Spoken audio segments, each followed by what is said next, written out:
করতেছে বাজান একটা সাপ, জিন সাপের রূপ ধারণ করছে। জিন কিন্তু দুইটা রূপ ধারণ করে বেশিরভাগ, একটা হলো সাপ আর একটা হলো বিড়াল। সেই বিড়ালটা কালো বিড়ালের রূপ ধারণ করে। আপনি যদি কালো বিড়াল দেখেন, সূরা ফালাক আর সূরা নাস পড়িয়ে হাতে এরকম ফুনিয়া আপনার শরীরে তেল যেমন মালিশ করে এরকম মালিশ করে যাবেন, কারণ এই জিন এত খারাপ জাতি আপনার ক্ষতি করতে পারে। ওই কালো বিড়াল দেখলেই আপনি সূরা ফালাক সূরা নাস পড়বেন, কারণ আমি আপনি তো চিনি না ওটা জিন কি আপনার বিড়ালের রূপ ধারণ করছে, এটা কি আমরা জানি?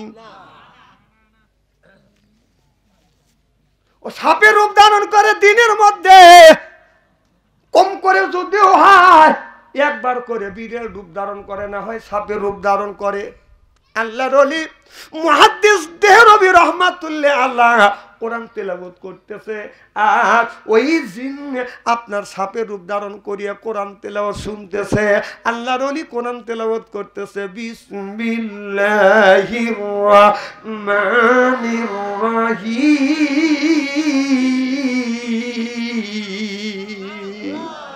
জোরে কোন ইয়াসিন ওয়াল কুরআনিল হাকিম ইন্নাকা লামিনাল মুরসালিন।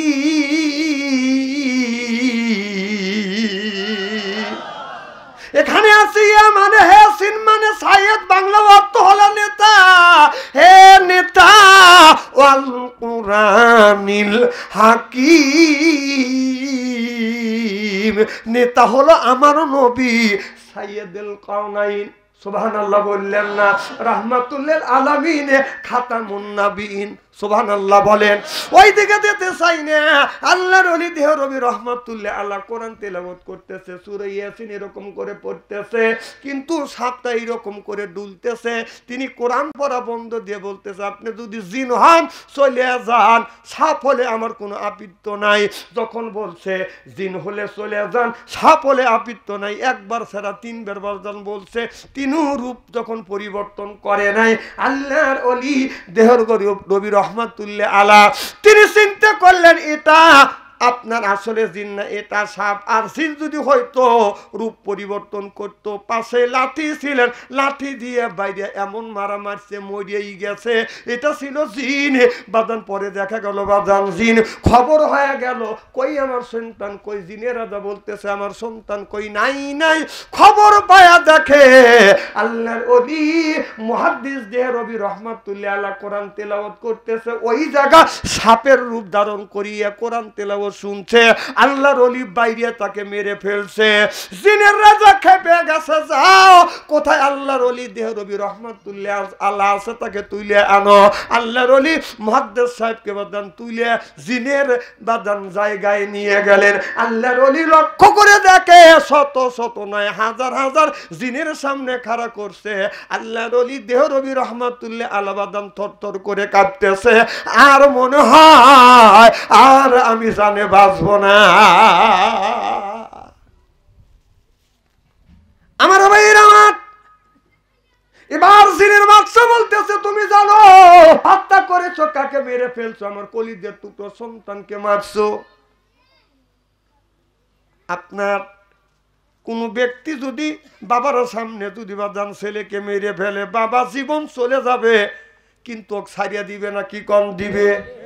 মানুষের যেমন লাগে পশু পাখির বাদান কমন লাগে। দেখেন একটা কাকের বাচ্চা যদি আপনি ধরেন, কাক কিন্তু কা কা করিয়া তামাম এলাকার কাকের বাদান এক জায়গায় ডাকে এনে মিছিল করে, আর কা কা কা কা কা কা কা কা কা কা কা, কথা বোঝে না রে, যে আমার লোকে ছাড়িয়াতে জাগ দোটি ছাপ ছাপ। এবার জিনের বাদশা বলল, ও মুহাদ্দিস দেহরবি রহমাতুল্লাহ আলাইহি, আপনি আমার সন্তানটাকে এইরকম করে আপনি মেরে ফেলছেন, তবে আমি জানি আল্লাহর ওলি আপনার তো কোনো দোষ নাই, তবে আপনি বলেছেন যদি জিন হও পরিবর্তন হও, আমার সন্তান পরিবর্তন হয় না। আপনি আবার বলছেন জিন যদি হও রূপটা পরিবর্তন করো, জিন যদি হও রূপটা পরিবর্তন করো, আমার সন্তান রূপটা পরিবর্তন করে নাই, আমার ছেলের দোষ, এই জন্য আপনি মেরে ফেলছেন। আপনার পরিবর্তন হয় না, মেরে ফেলছেন, তার জন্য আপনাকে আমি দায়ী করি না। তবে ও আল্লাহর ওলি দেহরবি রহমাতুল্লাহ আলাইহি আপনি কি ভাষায় কোন আয়াত তেলাওয়াত করেছেন যা জীবনে আমরা শুনি নাই। একদিন আমাদের জিনিরা কোরআন তেলাওয়াত শুনেছে আমার নবীর কণ্ঠে, সুবহানাল্লাহ বললেন না? আর আমরা শুনি না। আজকে তোমারও কণ্ঠে কোরআন তেলাওয়াত, আমার সন্তান শুনতে শুনতে মারা গেল, দুঃখ নাই, আমাদেরকে কোরআন তেলাওয়াত করে শুনাইতে যদি পারো তাহলে আমরা যদি খুশি হই, আমাকে যদি কোরআন তেলাওয়াত করিয়ে খুশি করতে পারো তোমাকে ছাড়িয়ে দিব। এবার আল্লাহর ওলি তখন কোরআন তেলাওয়াত করতে লাগলেন, ইয়াসিন ওয়াল কুরআনিল হাকিম ইন্নাকা লামিনাল মুরসালিন।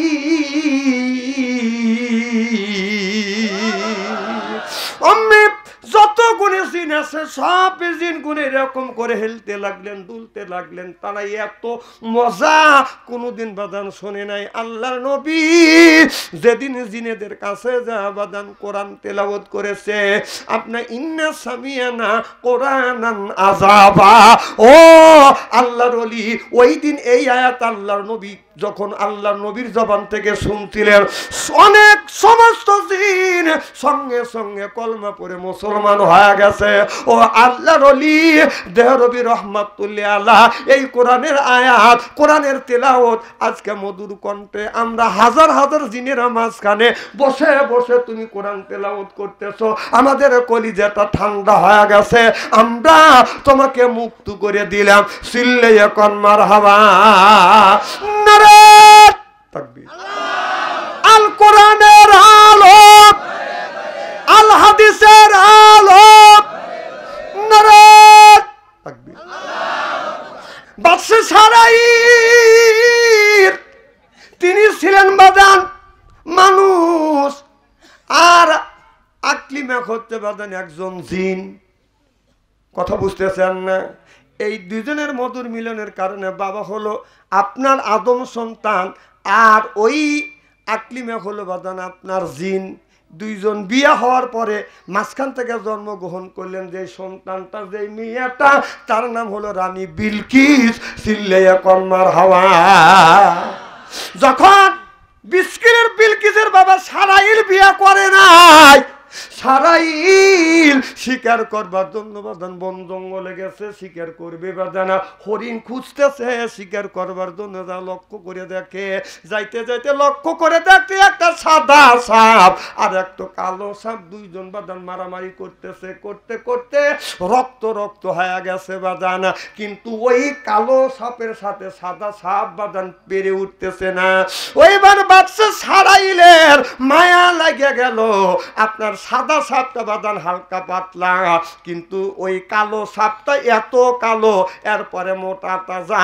সাদা সাপের গাড় ধরে ধরে এইরকম করে কামড় দিয়ে আসতে আসতে সাদা সাপটা কালো সাপের সাথে বাদান পেরে উঠছে না।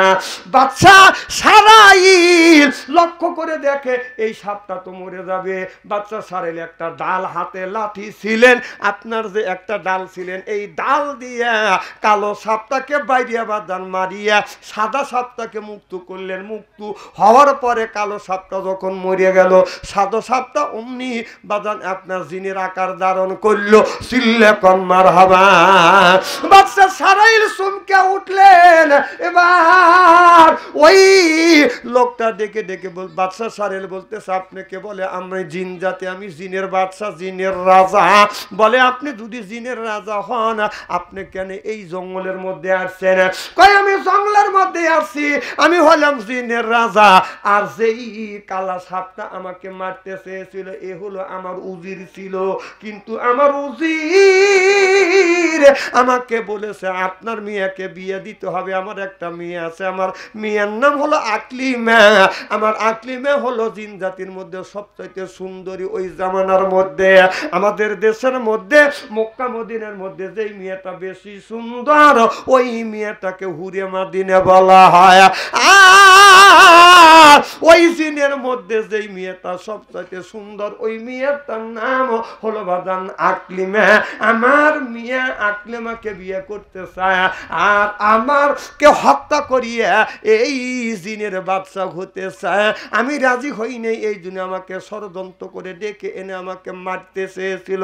বাবা তুমি যদি না আসতে, তুমি যদি না থাকতে ও আমাকে মেরেই ফেলতো। আমার মেয়েটাকে জোর করে বিয়ে করতো। ও জিনদের প্রেসিডেন্ট হইতো, জিনদের প্রেসিডেন্ট যদি ও হইতো জিনের 12টা বাজাইয়া ফেলতো। জোর কন্যা উজুবিল্লাহ। এবার জিনের বাদশা বলতেছে, জিনের বাদশা বলতেছে, জিনের রাজা বলতেছে, বাদশা সারাইল তুমি আমাকে কালো সাপের হাত থেকে আমাকে জীবন রক্ষা করেছো, আমার জীবন বাঁচাইছো, বলো তুমি কি চাও, আমি আজকে তোমাকে তাই দিয়ে দিব। বাদশা সারাইল বলতেছে, ও জিনের বাদশা আমি যা চাইবো আপনি কি তাই দিবেন? বলে হ্যাঁ আমি দেবো। কয় না না আমি যা চাবো আপনি তা দিবেন না। জিনের বাদশা বলে, ও বাদশা সারাইল তুমি আমাকে চেনো না, আমাদের চেনো না, আমরা জিন জাত যে ওয়াদা দেই ওয়াদাটা পূরণ করি যতই আমাদের ক্ষতি হোক না কেন। বলে ঠিক আছে আপনি কি আমার কথা কি রাখবেন? কয় যা চাইবে তোমাকে আজকে আমি তাই দেবো, টাকা চাইবে টাকা দিব। কথা বুঝতেছেন না? একটা মানুষ যদি কয় কি চাও, আপনাকে যদি বলা তো আপনি বলবেন যে 3 কোটি টাকা দাও। কথা বুঝতেছেন না? হযরত সুলাইমান আলাইহিস সালাম জিনগারে বলছে যে মসজিদ বানাও, এই বলে চলে গেছে। জিনটা মসজিদ বানাইছে, বানানোর পরে কাজ কাম নাই, মসজিদ আবার ভেঙে ফেলাইছে। হযরতে সুলাইমান আলাইহিস সালাম এসে দেখে মসজিদ গুঁড়ো গুঁড়ো। কি ব্যাপার জিন? আমি তোমাদের বলেছি মসজিদ তৈরি করো। বলে হুজুর মসজিদ তৈরি করছি, আপনি নাই কাজ নাই, আবার মসজিদ ভেঙে ফেলছি। আমাদের কাজ না দিলে মসজিদ গড়াবো আর ভাঙবো। সুলাইমান আলাইহিস সালাম কয় মসজিদ বানাইয়া তোমরা আমার কাছে আসো, কাজ দেবো না। এবার সব দিন মিলিয়ে মসজিদ বানাইয়া আল্লাহর নবী সুলাইমান আলাইহিস সালামের কাছে যা বলে, ও আল্লাহর নবী সুলাইমান আলাইহিস সালাম মসজিদ বানাইছি, কাজ দাও। কাজ করব বলে, কাজ যদি করতে চাস তাড়াতাড়ি ওই যে কুকুরটা ধরে নিয়ে কুকুরের নেজটা তুমি সোজা করো। 4-5 জন জিন এসে ধরছে, কুকুরের নেজ বাঁকা, টান দিছে সোজা হয়ে গেছে, এরপরে সাইডিয়া দিছে আগের বাঁকা। কথা কি বুঝতেছে? জিন কয় কি আবার টানছে, অনেকক্ষণ টানছে, কর সরিষার তেল নিয়ে এরকম মালিশ করছে, চিন্তা করতেছে এখন তো টান হয়ে গেছে, সাইডিয়া দিছে, যেমন বাঁকা ছিল ঠিক বাঁকা হয়ে গেছে। আরেকজন জিন বলে এইভাবে তেল মাখাইয়া জীবন ভরা কাজ করলে কাজ হবে না, বাঁশ কাটে নিয়ে বাঁশ কেটে আনছে, বাঁশের মাঝখানে যে ফাঁকা আছে, কথা বোঝে না রে, গাছের বাঁশের মাঝখানে ফাঁকা আছে, চং বানাইছে, চঙের মধ্যে বাদান তেল দিছে, তেল দিয়ে আপনার এইরকম করে সুন্দর করে ঢুকাইয়া বাদান বাইন্দিয়া রাখছে। ঘন্টা 2 রাখার পরে যখন আবার চুঙা বার করছে, টান ছিল বাঁকা হয়ে গেছে। কথা কি বুঝতেছে? এইভাবে 1 দিন নাই, 2 দিন নয়, 3 দিন 4 দিন। তুমি দেখতেছো যে এখানে ক্যামেরা রয়েছে, এই ক্যামেরার মধ্যে গোটা বিশ্বের লোক কিয়ামতের আগ পর্যন্ত তোমাকে দেখবে। তুমি পিছন থেকে আসবে আর নাকি এতগুনি লোক বসে রয়েছে। লা ইলাহা, আমার টান দিয়ে লিলে কিসের লেগে? তোমার সাথে আমার শত্রুতা আছে ভাই, আছে শত্রুতায় আছে। জিকির করো লা ইলাহা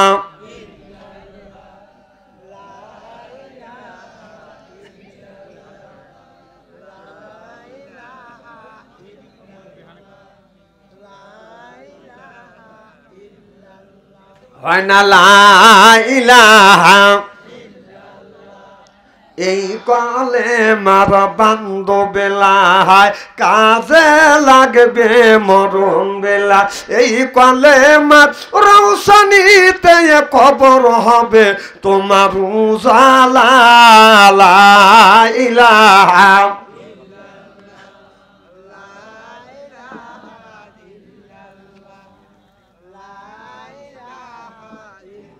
শোনেন চা দেন যাই করেন যে জুমতেছে তাকারা চা দেন ওনাদের চার নেশা ধরছে জুমতেছে তো শোনেন ইদানিং এদিক তাকান চেহারা কি একবার খারাপ নাকি ইদানিং কিন্তু আমার একটা বদলাম হয়ে যাচ্ছে সেটা কি বলবো কি সেটা হচ্ছে হলো আমার মাহফিলে যারা জমে তারা কিন্তু বেশি দিন বাঁচে না জমেন আর যা করেন হিসাব নিকেশ করে জমেন না না আমার মাহফিলে জুমবেন আর লোকটা মারা যাবে আর সভাপতিকারে বলবেন হাদি সাহেব বাচ্চু আনসারে কানছিলেন বেচারা যাচ্ছে লোকটা জুম তুলে লোকটা মারা গেল এই এই এর দাঁড় ভাই হাজির মাথায় চাপাতে পারবেন না আমার গাও চাপাতে পারবেন না আপনি জুমবেন তো মরবেন জমেন কেন আমার ভাইয়ের আমার বলে বাবা আমরা তুমি যা চাইবে আমরা যা ওয়াদা দেই সেই ওয়াদা মতো পূরণ করি সুবহানাল্লাহ বললেন না আমার বন্ধুগণ আমার ভাইরা আমার এবার বলে বাদশা আপনি জিনের যদি বাদশা হয়ে থাকেন আপনার যে মেয়ে আছে আকলিমা আমার সাথে বিয়ে দেওয়া লাগবে আপনার মেয়ে যে আছে শারবিন এই শারবিনকে আমার সাথে বিয়ে দাও উনার কথা বন্ধ হয়ে গেছে যে আমি কি জানি যে তুই আমার মেয়ে চাবি এবার বাদশা সারে এলো বললেন ও জিনের বাদশা আমি জানি আপনি ওয়াদা রাখতে পারবেন না কয় বাবা বলো কি ওয়াদা দিছে আমি ওয়াদা কেন রাখবো না তুমি আমাকে নতুন জীবন দিয়েছো তুমি যদি না বাঁচাইতে আমি মরিয়াই যাইতাম আমার যদি জীবন যদি নাই থাকতো মেয়ে দিয়ে আমি কি করব কথা বুঝতেছেন না বলে বাবা আমার একমাত্র মিয়া আপনার আমার একমাত্র মিয়া তোমার সাথে আমি বিয়ে দিব আমার বাইরে আমার এবার ওই আপনার শারবিনের বাদান বিয়ে হয়ে গেলেন আপনার বিয়ে হয়ে গেলেন বাচ্চা সারাইলের সাথে আপনার মা হলো জিন আর মেয়েটা হলো কন্যাটা হলো বাদান জিন পুরুষ হলো আদম সন্তান চিল্লাইয়া কন্মার হাওয়া দুইজন জিনাত আর আদমের মধ্যে মানুষের মধ্যে সংসার শুরু হয়ে গেলেন সর্বপ্রথম একটা সন্তান বদন জন্মগ্রহণ করলেন এদিকে জন্মগ্রহণ করবার পরে এবার বাচ্চা সারাইল ডেকে ডেকে আপনার চিঠি পাঠালেন বাবা ও দিনের বাচ্চা আপনার মিয়া শারবিন আপনার মিয়া সারাইল আপনার মিয়া শারবিনের গর্ভের থেকে আপনার একটা পুত্র সন্তান জন্মগ্রহণ করছে দেখে যান এবার জিনের যে বাচ্চা আছে তার যে একটা ছেলে আছে ছেলেকে বলতেছে বাবা তোমার বোনের নাকি একটা সন্তান হয়েছে তোমার ভাগ্নেকে দেখে আইসো এই সন্তানটার বয়স বোধন 2 বছর হয়ে গেছে এবার 2 বছর যখন হয়ে গেছে এই সন্তানটাকে কোলে নিয়ে বাদার মামা আদর করতেছে মামা ভাগ্নেকে বাদান কোলে নিয়ে সাধারণ আমরা ছোট বাচ্চাকে কোলে নিলে আমরা আদর করি ভালোবাসি এরপরে বাদান চুমো দেই এইরকম করে চুমো দেই আমার লক্ষ্মী রে সোনামণি আহা কথা কয় না হযরতে মুসা আলাইহিস সালাম যখন ছোট ছিলেন মুসা নবী যখন বাদান ছোট ছিলেন এই মুসা আলাইহিস সালামকে আপনার পানির মধ্যে থেকে বাদান পাইছে আপনার ভাষা দিছে আর ওই ফিরাউন আর ফরানের বিবি আসিয়া আপনার বসে বসে গল্প করতেছে বলতেছে বিবি রে তামাম পৃথিবীর মানুষ আমাকে খোদাই বলে মানে তুমি কেন খোদাই বলে মানো না এ বিবি তুমি আমাকে খোদা বলে মানো এবার আসিয়া বলে তামাম পৃথিবীর মানুষেরা তোমাকে খোদা বলে মানতে পারে আমি কখনো তোমাকে খোদা বলতে মানতে পারবো না চাঁদ ওঠে তোমার হুকুমে সূর্য ওঠে তোমার হুকুমে আমার যে আল্লাহ আমার যে খোদা তামাম পৃথিবীর মানুষকে লক্ষ লক্ষ আপনার মাখলুকাতকে লক্ষ লক্ষ রকমের খাদ্য খাওয়ায় সুবহানাল্লাহ কোন তোমাকে তুমি 5000 লোক দাওয়াত করো 5000 লোকের 5000 রকমের খাদ্য যদি খাওয়াইতে পারো তাহলে তোমাকে আল্লাহ বলে স্বীকার করব। এখন ফেরাউনের বাপের কি ক্ষমতা আছে 5000 মানুষকে 5000 রকমের খাদ্য দিতে পারবে? আর আমার আল্লাহ লক্ষ লক্ষ মাখলুক তৈরি করছে, এক একটা মাখলুকের এক এক রকমের খাদ্য, প্রত্যেকটা মাখলুকের প্রত্যেক রকমের খাদ্য খাওয়ায় কে? আল্লাহ। জোরকন আল্লাহ। ফেরাউন হারিয়ে গেল। সুবহানাল্লাহ। আমার ভাইয়েরা, এর মধ্যে একটা পানির মধ্যে দিয়ে বাঁধান বাক্স বেশি আসছে। আসিয়া ডেকে ডেকে বলতেছে, ফেরাউন তুমি যে খোদাই বলে দাবি করতেছো, পানিটা এইরকম বাঁধান স্রোত পূর্ব দিকে যাচ্ছে, আর ওই কাঠের বাক্সটা স্রোত ভেঙে বাঁধান আপনার পশ্চিম দিকে আসতেছে। কথা বুঝতেছেন না? ওজন ভাঙতেছে। এবার আসিয়া ডেকে বলে, তুমি যে খোদা, কেমন খোদা? দেখি তুমি খোদা না গাদা, আজকে প্রমাণ হবে। এই যে কাঠের বাক্স বেঁচে যাচ্ছে, সিন্দুকটাকে তুমি কিনারে নিয়ে আসো। এবার ফেরাউন নদীর কিনারে দাঁড়াইয়া ডেকে ডেকে বলতেছে, কাঠের বাক্স রে, আমি এই জমিনের খোদা বলছি, এ বাক্স তুমি আমার হুকুমে বাক্স নদীর কিনারে বেরিয়ে যাও। বারবার ফেরাউন আহ্বান করে, কিন্তু ফেরাউনের আহ্বানে কাঠের বাক্স নদীর কিনারে বেরে না, বরং নদীর মাঝখান দিয়ে বাদান ওজন ভেঙে যাচ্ছে। যেরকম সুবহানাল্লাহ। আসিয়া কয়, এইতে তুমি খোদা? তুমি খোদা না, এই জমিনের মধ্যে সব চাইতে বড় গাদা। সুবহানাল্লাহ। কয় না, গাদা যদি না হয় সে কি খোদাই দাবি করতে পারে নাকি? আমার ভাইয়ের আমার, এবার ফেরাউন বলে, আমি যখন সিন্দুকটাকে নদীর কিনারে আনতে পারলাম না, তুমি আনো। এবার আসিয়া নদীর কিনারে দাঁড়াইছে, দাঁড়াইয়া বাক্সকে ডেকে বলে, এ কাঠের বাক্স, আমি আল্লাহর গোলাম, আল্লাহর দাস, আল্লাহর হুকুমে তুমি কাঠের বাক্স নদীর কিনারে বেরিয়ে যাও। বলাও শেষ, কাঠের বাক্স নদীর কিনারে বেরিয়ে যাও। দেখছ তোমার ক্ষমতা আর আমার ক্ষমতা? সুবহানাল্লাহ। এটা জোরে কর। ক্ষমতা আমার না, ক্ষমতা হলো আমার আল্লাহ। কারণ আমি আল্লাহর গোলাম, আর তুমি নিজেই খোদা বলে দাবি করছো, আমি ওই খোদার গোলাম। এবার সিন্দুকটা যখন উপরে তুললো, আসিয়া ডেকে ডেকে বলতেছে, সিন্দুকের ভিতরে কি আছে এবার খোলো দেখি। এবার ফিরাউন একটা বাতাল হাতে লিচের হাতুর নিচে। কয়, হাতুর বাতাল কেন? কয়, হাতুর বাতাল ছাড়া তুমি এই সিন্দুকটা খোলো দেখি, সিন্দুকের মধ্যে কি। এবার ফেরাউন বলতেছে, তাই কি খোলা যায়? কয়, হে খোলা যাবে, পারলে তুমি খুলে দেখাও। ফেরাউন আপনার এই বাক্সর চতুর্দিক দিয়ে ঘুরে, বাক্সর তালাও পায় না, চাবিও পায় না, ঘুরে ঘুরে বলতেছে, বিবিরে এই বাক্সর তালার খবর জানলো কে? আসিয়া কয়, আল্লাহ তাআলা, আল্লাহ তাআলা। সুবহানাল্লাহ। এটা জোরে কর। এবার ফেরাউন বাক্স খুলতে পারলেন না। কয়, তুমি খুলে দেখাও। এবার আসিয়া হাত লাগাচ্ছে ডাইন হাত, আর বলতেছে, আল্লাহ আমি তোমার গোলাম, তুমি আমাকে সহযোগিতা করো। বিসমিল্লাহির রাহমানির রাহিম। বিসমিল্লাহ বলে হাত লাগাইছে, সিন্দুক খুলে গেছে। এবার ফেরাউন আসিয়া ডেকে ডেকে বলতেছে, তুমি পারলে না, আমি পারলাম। তাহলে বোঝা গেল মহিলার পুরুষের বিসমিল্লার চাইতে মহিলার বিসমিল্লার দাম বেশি। কয়, ঠিক। দুইজন মহিলা আর একজন পুরুষ, এরা কয় ঠিক। আপনারা বেটা আল্লাহ পুরুষ, আল্লাহ দোয়া করি একার বিনি হিসেবে বেহেশতে দিও, আমিন কোন।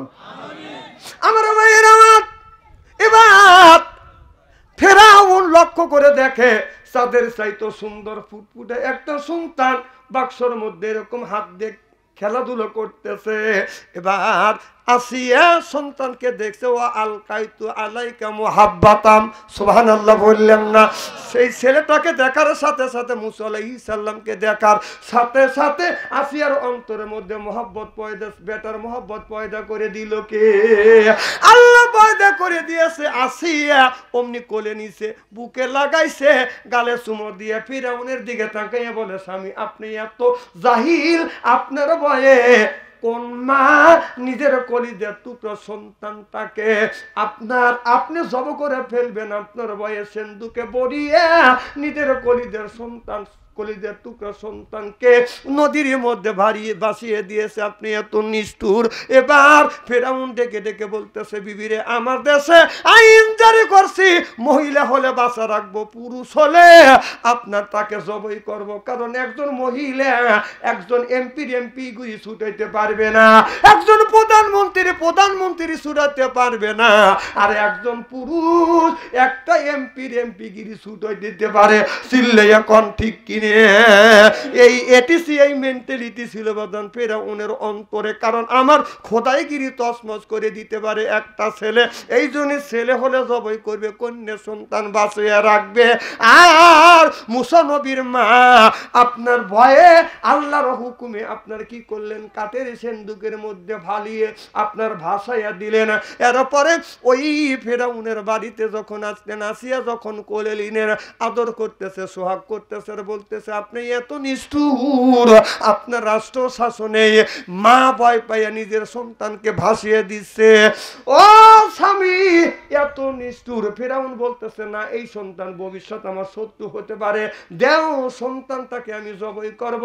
কোনো ফেরাউনের আল্লাহ বেটা বিটি দেয় নাই। আসিয়া বলে, স্বামী রে, আল্লাহ এখনো পর্যন্ত ছেলে সন্তান দেয় নাই, এই সন্তানটাকে নিজের ছেলে হিসাবে যদি লালিত পালিত করি, জীবনে আপনার বিরোধিত করতে পারবে না। লাভের চাইতে মাঝখান থেকে আমরা ছেলে পালাম, তোমাকে আব্বা বলে ডাকবে, আমাকে মা বলে ডাকবে। ফেরাউন বলে, বিবিরে তোমার কথা বলো, দাও সন্তানটাকে আমার কোলে দাও, আজকের থেকে আমি এই শিশু বাচ্চার আব্বা হয়ে গেলাম।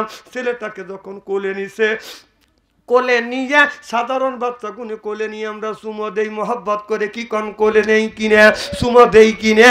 ফেরাউন কোলে নিয়ে এখন এরকম করে চুমো দিবে। আল্লাহ বলে, হে বন্ধু মুসা, তোমাকে ফেরাউনের সাথে মিতালি করবার জন্য পাঠাই না বন্ধুরে, তোমাকে আমি ফেরাউনের সাথে চা খাইতে তোমাকে পাঠাই নাই, বরং ফেরাউনের দাঁত ভাঙা জবাব দেওয়ার জন্য তোমাকে পাঠাইছি।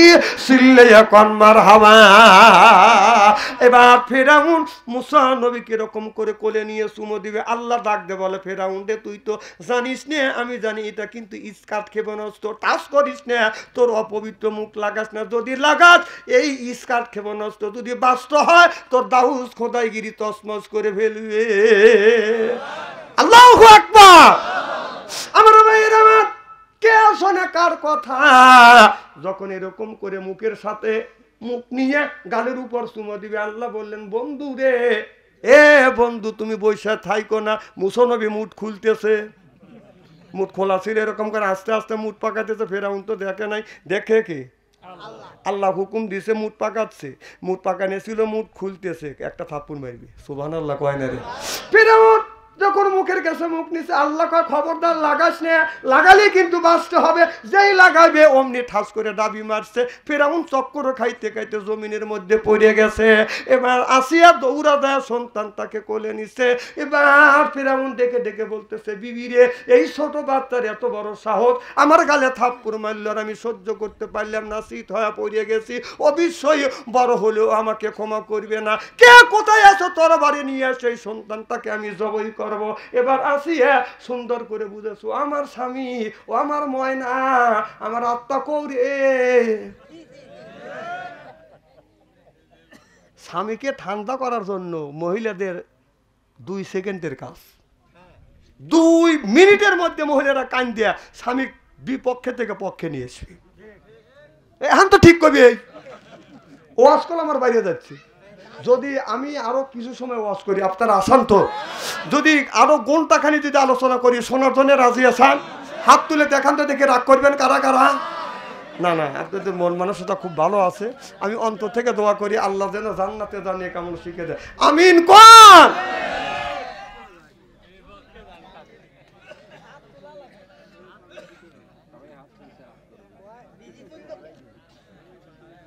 শোনেন, মহিলাদের এইরকম ক্ষমতা দিছে কে? জোরকন আল্লাহ ক্ষমতা দিছে। কারণ আমাদের এলাকায় আব্দুল লতিফ নামে একটা লোক আছে, তার 4টে ছেলে। কয়টা ছেলে? 4টে ছেলে। এই 4টে ছেলেকে আপনার লেখাপড়া শিখেছে। আর বাড়ির পাশে একটা লোকের আপনার 9টা ছেলে মেয়ে, তার 3টে হলো ছেলে আর 4টি হলো মেয়ে, সবাক মাদ্রাসায় পড়াইতেছে। মারহাবা একটু জোরে করে। তো এই মাদ্রাসায় যে পড়াচ্ছে তার বাপে ওই আব্দুল লতিফ 4টে ছেলে বলতেছে, এ তোর ছেলে কি পড়াতেছিস? হুজুর বানাইতেছি। মেয়েকেও হুজুর বানাতেছিস, ছেলেকেও হুজুর বানাতেছিস, ও কি করে খাবে রে? ওর ইমামতি ছাড়া কোনো পথ নাই। কথা কয় না, না না আমরা হুজুর বানাবো কিন্তু হুজুর হুজুর কথা বুঝতেছেন না? 5,000 টাকা বেতন। কয় হাজার টাকা? হুজুরে ইমামতি 5,000 টাকা, মাস গেলে 5,000 টাকা। আর 32 জন 34 রকমের কথা কয়। হুজুর আসতে যদি দেরি হয়, এই হুজুর দেরি করে আসবে কে? চিন্তা করছেন? আর তোর ছেলে হুজুর মানে ও বাদ দিতে পারবে না, খালি মানুষের মুখের দিকে তাকা থাকবে আর ইমামতি করে খাবি। আর আমি যে ছেলেকে সুশিক্ষা শিক্ষিত বানাচ্ছি, মাস্টার ডিগ্রি পাস করাচ্ছি, আমার একটা ছেলে চাকরি করে লক্ষ লক্ষ টাকা কামাই করে নিয়েছি। আমি তো ঠিক করে দিয়েছে না, ওয়াজ থাকে এখানেই থাক, চলবে। ওই যে বাদশা সারাইলের কথা মনে আছে? এবার জিনের বাদশা ওয়াজ করে ছড়িয়ে যাচ্ছে, সব ওয়াজ আমি গোছ করে নিয়ে আসবো। সুবহানাল্লাহ তো কর।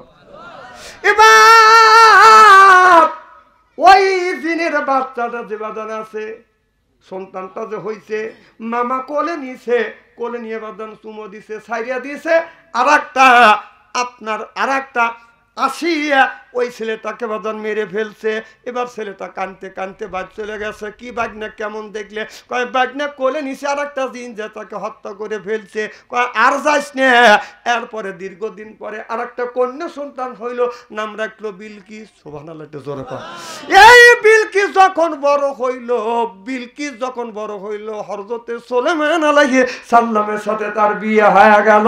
ওই আপনার বিলকিস রানীর বাবার নাম কি? সারাইল। মায়ের নাম শারমিন। মারহাবা একটু জোরে কর। তাহলে বাবা হলো কি? সারাইল। বাবা হলো কি? আদম। আর জিন হলো মা। তার ফরজন্ত থেকে রানী বিলকিস। অনেক ঘটনা আছে, এগুলি একদিনে বলে তো শেষ করা যায় না। ওই দিকে দিতেছে এবার ওই যে মুসা আলাইহিস সালামের কথা বাদান মনে আছে? মুসা আলাইহিস সালামের কথা মনে আছে? আব্দুল লতিফ 4টা ছেলেকে সুশিক্ষা শিক্ষিত করছে, আর সে 3টে ছেলেকে শুধু আলেম বানাইছে। একটা ছেলে মাদ্রাসায় চাকরি করে, ইমামতি করে। এরপরে বাবা বুড়ো হয়ে গেছে, বাবাকে বলতেছে, আব্বা আপনি অনেক কষ্ট করে আমাদের লেখাপড়া করাইছেন, আলেম বানাইছেন, আমরা যা চাকরি করিয়া কামে রুজি করি বাবা একই সাথে খাবো, আর তোমার কষ্ট করা লাগবে না। বাবাকে বলে, বাবা মসজিদে যাবা, আল্লাহ আল্লাহ করিবে, বাকি জীবনটা আল্লাহ রাস্তায় আল্লাহ আল্লাহ করতে করতে কাটিয়ে দিবে। সিল্লে এখন মারহাবা। ওই যে আব্দুল লতিফ 4টে ছেলেকে মাস্টার ডিগ্রি পাস করাইছে। একটা ছেলে বাদান আপনার ইনকাম ট্যাক্সের অফিসার। কথা বুঝতেছেন না? একজন ওসি হয়েছে, একজন ম্যাজিস্ট্রেট হয়েছে, তার বউগুনি হয়েছে বাদান বিএ পাস, এমএ পাস। কথা কি বুঝতেছেন? আব্দুল লতিফ গেরস্ত মানুষ, 8-10 বিঘা জমি আছে, 10-15টা গরু আছে। বাড়িতে বিল্ডিং করছে, বাড়ির পশ্চিম পাশে বাদান আপনার গোয়ালঘরের সাথে মা বাবার ঘর তুলে দিছে। তোমরা বুড়ো মানুষ, গরু পর দাও। আর ওই যে 4টে ছেলে বিয়ে করে একটা ফ্ল্যাট বাসা করছে, বাড়ি করছে। ওই রুমে বাদান ছেলেও থাকে, ছেলের বউ থাকে। ছেলেরা শিক্ষিত, কিছু কিছু শিক্ষিত ছেলেরা বইয়ের কাছে এতিম হয়ে গেছে। কথা কি বুঝতেছেন নাকি? এতিম হয়ে গেছে। বউ যা কয় ছেলেরা তাই। ছেলে দুদিকে আব্বা কোনে গেছিল, বউ কয় তুমি ভিতরে যাও, যাও, তোমার বাপের কোনো কাজ নাই। সকালবেলা মা গরুর গোবর ফালায়। কথা কি বুঝতেছেন? আর তার বউরা, বেতার বউরা 9টার সময় 8টার সময় ঘুম থেকে ওঠে। ছেলেরা আরামে ঘুমায়, বউ নিয়ে 8টা পর্যন্ত ঘুমায়। আর ফজরে আজানের আগে মা বাবা ওঠে, গরু বাঁধে যায়। ওই বুড়া বাপ গরুর গোবর পরিষ্কার করে। বুঝে না পাবলিক, বুঝে না নিয়ম, কিন্তু এইটি হয়ে গেছে। যতগুলি বুড়ো আছে আর বুড়ি আছে, সব বুড়ো আর বুড়ি দিয়া গোয়ালঘর পরিষ্কার করাবেন। আর বউ যা আছে, একটা যদি সকালে যদি উঠে থাকে, কাউটা লাগবে না, তুই আমার কাছে শুয়ে থাক। হাসতেছেন?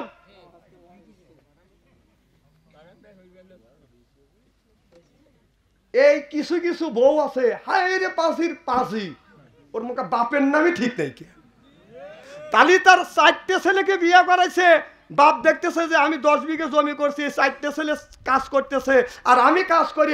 যদি 10 বছর ছেলেরা একসাথে থাকে, 10 বিঘের কাছে 20 বিঘে জমি করব, আর এক এক গাছের একাল বাকল এসে খালি বাটিয়ে লেও বাটিয়ে লেও বাটিয়ে লেও। কথা বুঝে না রে, বাপের আশাটাই নষ্ট করে দেয়। মুরব্বীরে চিন্তা করতেছে, হ্যাঁ হুজুর ঠিক মতোই করতেছে, আর যুবকেরা কাজে আপনার এই ওয়াজ করা লাগবে কে?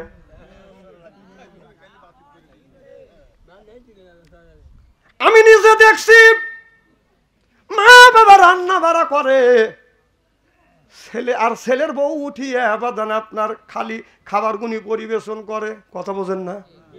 মা বাবা রান্না বাড়া করছে, বাবাক দিয়ে বাজার করায়, বাবাক দিয়ে বাজার করায়, এরপরে রান্না বাড়া করে হলো বুড়া মা।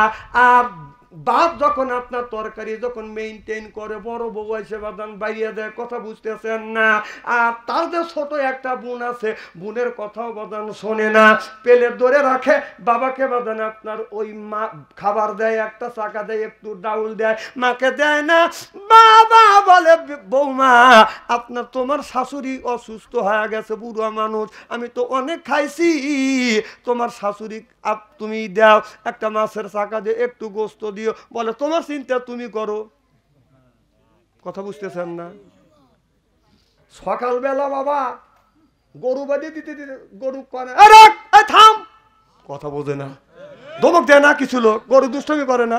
পুত্রবধূর ঘুম ভেঙে গেছে, লাফা উঠতেছে, বাড়ির পাশে তো লাফা উঠে আছে। হ্যাঁ আপনার জ্ঞান নাই? এত বড় সকালে আসা খালি ধমকা ধমকি করতেছে, আমার ঘুম ভেঙে গেল। তার শ্বশুর বলতেছে, মা আমি নয় গরু বাঁধে দিদি দমক দিয়ে তোমার ঘুম ভাঙছে, আর তুমি যেভাবে চিল্লে পাল্লা করতেছ, ব্যাবাক ছেলেরা ব্যাবাক বৌমার ঘুম ভেঙে দেবে। সত্যি ব্যাবাকের ঘুম ভেঙে গেছে, ব্যাবাক উঠে এসে যে চিল্লে পাল্লা কি কয়, এই বুড়ো গরু বাঁধে দিবে চিল্লে পাল্লা করতেছে। কয় আমি তো চিল্লে পাল্লা করি, এই বড় বৌমার ঘুম ভাঙছি, আর তোমাদের 3 জনের ঘুম ভাঙাইলো কে? কয় এই যে আমার যাও। কয় তাহলে দোষ কার? কথা কি বুঝতেছেন নাকি? অবস্থা হয়ে গেছে দেশে এইরকম। ওই দিকে যেতে চাই না।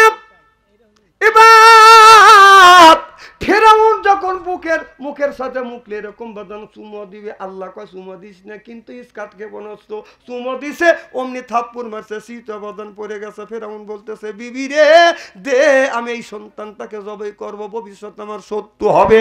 এবার আসিয়ে সুন্দর করে বুঝাচ্ছ, আমার ময়না, ও আমার লক্ষ্মী, আমার আত্মা, তুমি এই ধরনের কথা বলো না, কারণ বাচ্চা মানুষ কোলে নিয়ে হাত লড়াচড়াই করে, আর নড়াচড়া করলে হাতটা বাদান আপনার গায়ে লাগে, পাটা গায়ে লাগছে, আপনার গায়ে একটু লাগছে, তাই আপনি ওই রকম করতেছেন। বলে বিবি রে তুমি জানো না, একটু লাগা নাই, এমন ধরে থাপ্পড় মারছে, আমার গাল জ্বলিয়ে গেল, পুড়িয়ে গেল। সুবহানাল্লাহ কইলেন না? বিবি এই সন্তানটাকে জবাই করবো। আসিয়া সুন্দর করে যুক্তি দিয়ে বুঝাতে, স্বামী গো আপনি হলো এই জমিনের মধ্যে প্রতিষ্ঠিত খোদা, আপনি এই শিশু বাচ্চাকে কোলে নিয়েছেন, হাত নাড়াচাড়া করছে, আপনার শরীরে রাখছে, আর মানুষ যদি শোনে এই ছোট বাচ্চাকে হত্যা করছে, হাত লাগছে, সহ্য করতে পারে নাই, খোদা জব করছে, এইটা যদি পেপার পত্রিকা হয়ে যায়, ফেসবুকে যদি ছড়িয়ে যায়, আর আপনাকে এই পৃথিবীর কোন মানুষ আপনাকে খোদা বলে ঠকাবে না। ফিরআউন বলে, বিবি রে তোমার কথা বলো, তোমার যুক্তি ঠিক, কিন্তু আমার গাল জ্বলে গেল, পুড়িয়ে গেল, মলমেও তো সারে না, চিল্লে এখন মারহাবা। শিশু মুসা নবী রে আবার দুশ্মনের ওই ডরে, শিশু মুসা নবী রে আবার দুশ্মনের ওই ডরে, সেন্দুকে বরিয়া মায়ে ভাসাইল সাগরে, পানে ছিল যাহার ভয়, সেথায় পেল সে আশ্রয়, শেষ করা তো যায় না গিয়ে তাহার গুণগান, বলুন আল্লাহু আল্লাহু, তুমি জানলে জালালু, বলুন আল্লাহু আল্লাহু, তুমি জানলে জালালু, শেষ করা তো যায় না গিয়ে তোমার গুণগান। আল্লাহু আকবার। আমার ভাইয়ের আমার, এইটা ছিল ফিরাউনকে এইরকম করে মুসা নবী এরকম করে বাদান সাইজ করছে। আল্লাহ ডেকে ডেকে বললেন, যেই মুসাকে মারবার জন্য তুমি ষড়যন্ত্র করছো, তোমার বাড়িতে তোমার শত্রু তুমি নিজেই খানা পিনা করে তুমি লালিত পালিত করিবে, তোমার দাউস খোদাইগিরি আমি আল্লাহ মুসাকে দিয়ে তসমস করে ফেলবো। চিল্লে এখন মারহাবা। আমার ভাইয়ের আমার, আল্লাহ এই রকম শক্তি আমার আল্লাহর আছে না বাজার নাই? মুসলমান ভাইরা ওই দিকে যেতে চাই না, ভালো করে লক্ষ্য করে শুনুন। আল্লাহ দেখেন সব পারে। আপনি যেই শত্রুতাকে এই মুসা নবীকে নিজেই লালিত পালিত করিয়া বাদান এইরকম করিয়া বাদান বড় বানাইছে। এরপরে মুসা আলাইহিস সালামের সাথে যখন সংঘর্ষ শুরু হয়ে গেল, ও যখন বলে আনা রব্বুকুমুল আলা, এই জমিনের মধ্যে আমি প্রতিষ্ঠিত খোদা, আসলে ও প্রতিষ্ঠিত খোদা না, এই জমিনে আল্লাহকে অস্বীকার করিয়ে জমিনের ভিতরে খোদাই দাবি করা হলে এর চাইতে নাদান মানুষ আল্লাহর জমিনে নাই। চিল্লে এখন ঠিক কিনে? আমরা সবাই আল্লাহর গোলাম। সুবহানাল্লাহ। এই ফিরআউন মুসা আলাইহিস সালামের যখন দ্বন্দ্ব লেগে গেলেন, ফিরআউন মান আমানা বিল্লাহর উপরে বাদান ঈমান আনলেন। ঈমান আনবার পরে আপনার ওই আসিয়া আল্লাহর ইবাদত করে, ফিরআউনকে খোদাই বলে মানে না। ফিরআউন যখন আল্লাহর ইবাদত করে, ওই ফিরআউন কি করে, আসিয়া আপনারা গায়ে বাদান গরম তেল ঢাইলিয়া দেয়, এমন কি হাতে পেরাক মারছে, পায়ে পেরাক মারছে, কপালে বাদান পেরাক মারছে। আসিয়া দুনিয়ার থেকে বিদায় হয়ে যাবে। আল্লাহ ডেকে বলে, ফেরেশতারে আমার আসিয়ার সামনে জান্নাত তুমি তুলে ধরো। এবার আসিয়া বলে, আল্লাহ আমি ওই রকম জান্নাত চাই না, এমন জায়গা আমার ঘর বানা দিবে যে ঘরে বসে বসে আমি যেন তোমাকে দেখতে পাই। ইন্দাকা বাইতান ফিল জান্নাহ। সুবহানাল্লাহ। ইন্দাকা বাইতান ফিল জান্নাতি, আল্লাহ ওই জান্নাতের মধ্যে বসে থাকবো, আমি যেন বসে বসে যেন তোমাকে দেখতে পারি। কিয়ামতের ময়দানে অনেক নারী আল্লাহর কাছে বলবে, আল্লাহ আমার স্বামী ভালো ছিল না, আমার স্বামী খালি আমার উপরে অত্যাচার করছে।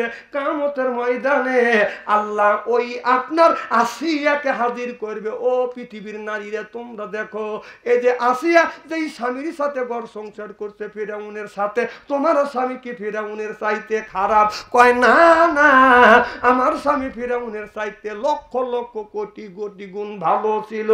কারণ ফিরআউন এমন নিকৃষ্ট, নিজের পানের বিবির গাড়ের উপরে আপনার গরম তেল ঢেলে দিছে, এমনকি হাতে পেরাক বিদাইছে, পায়ে পেরাক বিদাইছে, কপালে পেরাক বিদাইছে। ওর চাইতে ফিরআউনের চাইতে কোটি কোটি গুণ আমার স্বামী ভালো। কোটি কোটি গুণ যদি ভালো হয়, তাহলে তুমি তোমার স্বামীর অভিযোগ কেন আমি আল্লাহ আমার আদালতে দাঁড় করলে? কিয়ামতের ময়দানে কি খুব খারাপ লাগতেছে? কিয়ামতের ময়দানে স্বামীকে যখন বেহেশতে দিবে, স্বামীকে যখন বেহেশতে দিবে, আপনার ওই স্বামীকে বিবির সামনে দাঁড় করাবে। ও হাজির স্ত্রী, আপনার স্বামী আপনার সাথে ঘর সংসার করছে, আপনি যদি বলেন আপনার স্বামী ভালো, আপনার একটা সাক্ষীতেই আপনার স্বামীকে আমি জান্নাতে দেব। সুবহানাল্লাহ। প্রত্যেকটা পুরুষকে স্বামী স্ত্রী এক জায়গায় হাজির করবে, হাজির করে স্বামীকে বলবে তোমার বিবিকে আমি জান্নাত দেব। তোমার বিবি তোমার কাছে কেমন ছিল? স্বামী যদি বলে, স্বামী যদি বলে আমার বিবি আমার কাছে ভালো ছিল, স্বামীর সাক্ষীতে বিবিকে আল্লাহ জান্নাত দিবে। সুবহানাল্লাহ। আর স্বামীকে যখন জান্নাতে দিবে, বিবির কাছে জিজ্ঞাসা করবে তোমার স্বামী তোমার কাছে কেমন ছিল? আপনার বিবি যদি বলে আমার স্বামী আমার কাছে ভালো ছিল, বিবির একটা সাক্ষীতে স্বামীকে আল্লাহ জান্নাতে দিবে। এই ওয়াজ করছে আমার এলাকার এক ভাবি, বলতেছে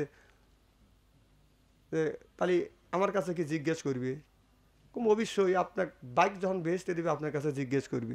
কম ভাবি ভাই যদি জিজ্ঞেস করে তুমি কি করবে? তোমার ভাই যে মারা মারছি, কম না মারছে, তুমি আল্লাহর আদালতে যখন বাইকে বেহেশতে নিবে, সর্বশেষ তোমার কাছে সাক্ষী নিবে যে তোমার স্বামী তোমার কাছে কেমন ছিল, তখন তুমি বাড়ির সামনে কি বলবে? মারা কথা কি কওয়া যাবে? কম তাহলে কি বলবি? আমি বলবো আল্লাহ তুমি আমার ব্লাউজ খুলিয়ে দেখো কি করছি। কি চালাকে চালা, তাও স্বামীকে মাফ করবে না, তাহলে ওই স্বামী বিবির সাথে কি খারাপ ব্যবহার করছে?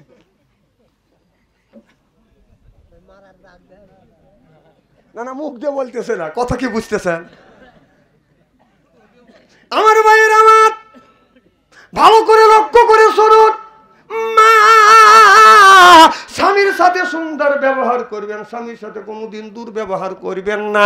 আল্লাহ নবী বললেন, ও নারী রে, তোমরা যখন সার্টিফিকেট দিবে একটা সাক্ষীতে স্বামীকে বাদান বেহেশতে দিবে, আর বিবির একটা সাক্ষীতে আপনার স্বামীকে বেহেশতে দিবে, স্বামীর একটা সাক্ষীতে বিবিকে জান্নাতে দিয়ে দিবে। সিল্লে এখন মারহাবা। এই জন্য রাসূল বলেছে স্বামী স্ত্রী মহাব্বত, জান্নাতি মহাব্বত মনে আছে? খবরদার স্বামী স্ত্রী আপনার দ্বন্দ্ব করবেন না কোনদিন, বউকে মারবেন না, বউকে মারবেন না, বউ মারা হারাম, বউ মারা হারাম। যারা বউ মারবে কিয়ামতের ময়দানে, কথা কি বুঝতেছেন? বউ মারা কি? আজকে মা বোনের আজকের ওয়াজ শুনে বলবি না, আরে এত সুন্দর সোনার মৌলবী কোনে আসছিল হুজুর, আমার বলে দাম নাই। সব বোনে সেটা কয় চুল ধরে ধরে পেটে, ভালো করে বুঝো না। বউ বউ বউ কিসের লেখা মারবে?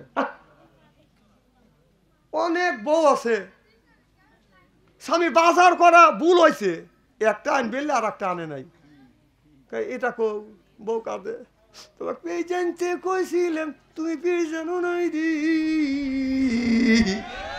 না না, পেয়ে জানে না তাই কি তোমার কাদা লাগবে নাকি? হ্যাঁ, দোকানে গেলেই তো পেজ পাওয়া যাবে, মোবাইল করলে এক ব্যান ভরে পেজ আসবে।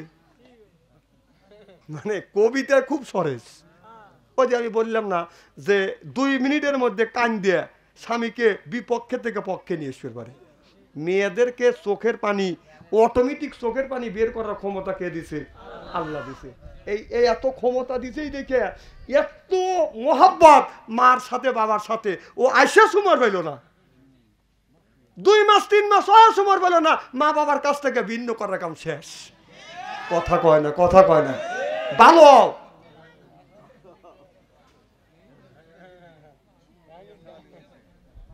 অনেক অনেক শাশুড়ি আছে বেটার বউ দেখতে পারে না। না, এই বেটার বউর সাথে তোমার কেন পড়ে না? তোমার মেয়ের সাথে তোমার বললো, তোমার মেয়েকে তুমি বিয়ে দিলে সেই উল্লাপাড়া শহরে, আর তুমি তোমার বেটাক বিয়ে করে বাড়িতে নিয়ে আসলে, ওইটা তোমার বিটিক দিয়ে আর একটা বিটি নিয়ে এসে, তুমি কি বেটার বউ নিজের বিটির মতো তুমি ভাবতে পারো না? কথা কয় না। কিন্তু আমাদের দেশে নিয়ম হয়ে গেছে, শাশুড়ি নিজের বেটার বউকে, পুত্রবধূকে নিজের মেয়ের মতো মানে নিতে পারে না, আর ওই পুত্রবধূ শাশুড়ি আপনার নিজের মায়ের মতো মানে নিতে পারে না। যে বুঝে না পাবলিক, এই দিনই তো দেশের মধ্যে দ্বন্দ্ব, সংসারে দ্বন্দ্ব। না না, দুইজনেরই স্যাক্রিফাইস করা লাগবে। না, এই সংসারে অশান্তি ধরনের মূল নায়ক আর নায়িকা হলো ওই বউ। না না, এতদিন মা বাবার সাথে এত তার মোহাব্বত, এই ছেলে বাজারে যাইতো, মা বাবা বলে যাইতো, একটা জিনিস আনতো, মা বাবা থুয়ে খাইতো না, আর এখন তোমাকে নিয়ে এসে সময় পায় নাই, কমলা আপেলের শসা পায় কিন্তু কমলা আপেল পায় না মা বাপ। কারণটা কি? সব তুমি কোট কোট করে খাও।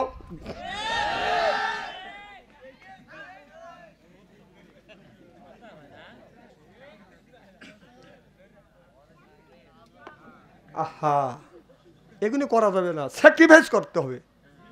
আমার আল্লাহ নবী বললেন বউ মারা যাবে না, বউ মারা হারাম। যারা এই হাত দিয়ে বউ মারবে, যারা বউ মারবে, তাদের হাতের মোনাজাত দান খয়রাত আল্লাহর দরবারে কোনোদিন কবুল হবে না, হইতে পারে না, হওয়া সম্ভব না। যারা বউ মারছেন, কেন বড় বড় চোখ করছো? কে লরম পাওয়ার গরম দেখাও।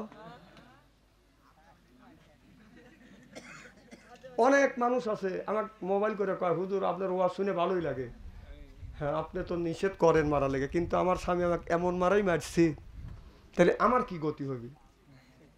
লাভের স্বামী মার খেয়ে বসে আছি।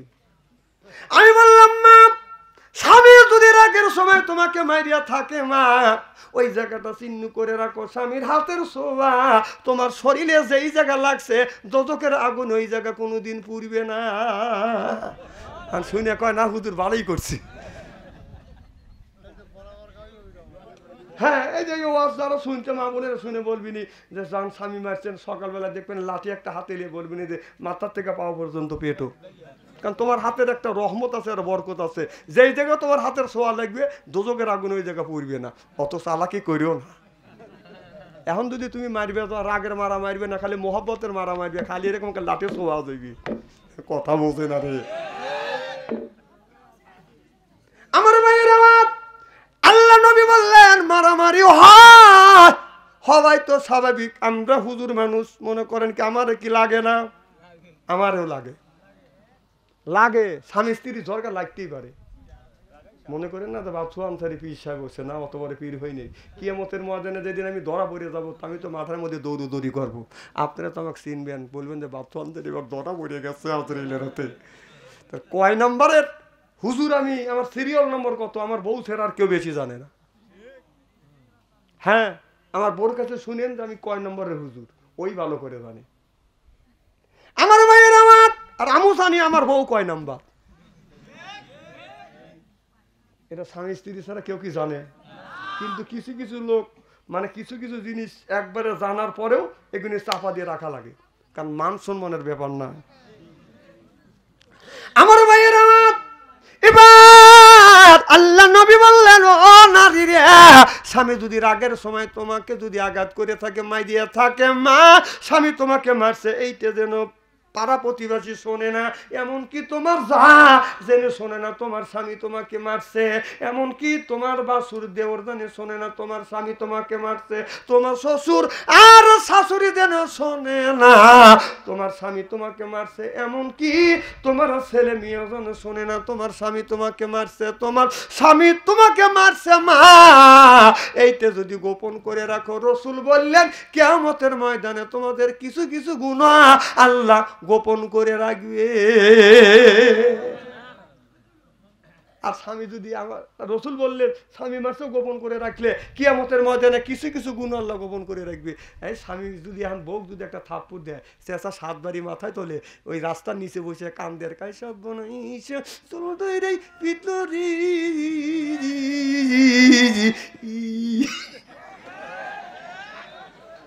এরকম কবিতা গাওয়া লাগবে কিসের লেগে? না, রসুল বললো গোপন করে রাখো, আর তুমি কথাগুলো ওপেন করে দিলে। তো যা হোক, আমি দীর্ঘ সময় কথা বলছি, রাত বাজে 12টা, আর আমি আপনাদের কষ্ট দেবো না, আমি বলছি না। হ্যাঁ মাস্টার সাহেব শোনেন, আমি 1.5 ঘন্টার বেশি আলোচনা করি না। এখন ওই যে এই যে এত খরার মধ্যে তারপরে মাহফিল আছে, আগামীকাল চলে যাবো যদি আল্লাহ হায়াতে বাঁচা রাখে, সেই জয়পুরহাট। তুমি তো পাম দিতেছো, রাত বেশি হইতেছে, ভালো হবে না। আমার তো শরীর নেই এখন, গরু দিয়ে নাঙ্গল বাইলে গরুই যদি মারা যায়, তাহলে নাঙ্গল বাইবেন কাক দিয়ে? কথা কি বুঝতেছেন না? তো দেখেন শোনেন, এই ওয়াজটা আসলে তো তা না, আগে মানতে হবে, আমল করতে হবে। নিজে বাঁচবো, ছেলে মেয়েকে বাঁচাবো, সুবহানাল্লাহ কর। তো যা হোক, আল্লাহ যদি বাঁচা রাখে কোনোদিন আসে, এই সময় এত ওয়াজ করা যায় না, কথা বোঝেন না, এত গরম। না ফজরের নামাজ আছে, আপনারা সারা রাত ওয়াজ শুনলাম না সারা রাত। অনেক মানুষ এনে সাজাদপুর গেলে তার একটা নাম ছিল, ওনার ছেলে আব্দুর রাজ্জাক মারা গেলেন, মৃত্যুর পরে আমাদের এলাকা একটা গোরস্থান ছিল, ওই আগে প্রত্যেকটা গোরস্থানে বাদাম জোর জঙ্গল ছিল, এলাকায় জোর জঙ্গল বেশি ছিল কিনা, শ্রীগেলের আমদানি ছিল। কবর দিয়ে সমর মানে পরের দিন যাদের যে লাশ তোলার কাম শেষ, কতক্ষণ। তো ওই ছেলেটা মারা গেছে রাত 10টা পরে, 11টা 12টার দিক কবর খনন করে গেছে আমার আব্বা আব্দুল নামে একটা লোক, আর আমার এক জ্যাঠা ছিল, নাম হলো মুইসে মোল্লা। তখন আমি ছোট্ট ছাত্র মানুষ, তখন কবর খনন করে গেছে ওই গোরস্থানে বড় বড় জঙ্গল। তো আমার আব্বার স্ট্যান্ডার চাপ দিছে, আমার বাড়িতেই হলো ফাঁকা বাড়ি, আর মাঠের মাঝখানে হলো কবরস্থান। তা আব্বার স্ট্যান্ডার চাপ দিছে, বাড়িতে আসছে, আমি আবার বসে রয়েছি, জানাজা করবে যাবো, ছেলেটা আমার সময় ছিল। তো আমার আব্বা বাড়িতে আছে স্ট্যান্ডার যাওয়ার জন্য, মুইসে মোল্লা যা আছে আমার জ্যাঠা, উনি ওই এরকম কবর ওখানে বসে থেকে ঝুমতেছে, আর আব্দুল নামে ওই লোকটা খালি কবর খনন করতেছে। এদিকে শিয়ালের দেয়ার আছে। হ্যাঁ, এ কথা শিক্ষা দেওয়ার জন্য কথা বলতেছি, এখানে আন্দাজে বাচ্চা অন্তরে কথা কয় না, এখানে আপনারও শিক্ষা আছে আমারও শিক্ষা আছে। তখন ওই শিয়ালের দেয়ারের মধ্যে মাটি গেছে, দেড় চাপিয়ে আসতেছে, শিয়াল আবার ওই যেখানে কবর দিছে মাঝামাঝি আইছে, এতখানি খনন করছে, তো যেই কোপ মারছে সিগেলে লাগছে নিজে কোপ, যেই নিজে কোপ লাগছে শিয়াল পাগল হয়ে গেছে। লোভ কি মারছে, ওই যে মুসে মোল্লা যে জুমতেছে ওর গাড়ির উপরে যা পড়ছে, মুসে মোল্লা গড় মরা কবরের মধ্যে পড়ে গেছে। আব্দুল নামে ছেলেটা উঠে দাঁড়িয়ে দৌড় আমার বাইতে এসে এখন এরকম করতেছে। আমার আব্বা কয়, কে আব্দুল তুমি করে? কাকা জ্যাঠা আর কয়েন না। কি কয়, কি হয়েছে? কয় মুচে জ্যাঠাকে যে আজরাইল কবরের মধ্যে শোয়া বানাইছি।